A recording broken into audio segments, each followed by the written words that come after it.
வங்கக்கடலில் உருவான காற்றழுத்த தாழ்வு மண்டலம் வடகிழக்கு திசையில் நகர்ந்து நாளை காலை மத்திய கிழக்கு வங்கக்கடல் பகுதியில் புயலாக வலுப்பெறக்கூடும் என வானிலை மையம் தெரிவித்துள்ளது.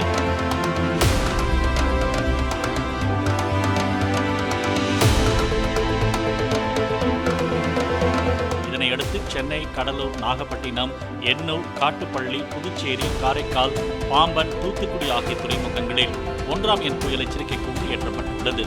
மறு அறிவிப்பு வரும் வரை மீனவர்கள் கடலுக்கு மீன்பிடிக்க செல்ல வேண்டாம் என அறிவுறுத்தப்பட்டுள்ளது.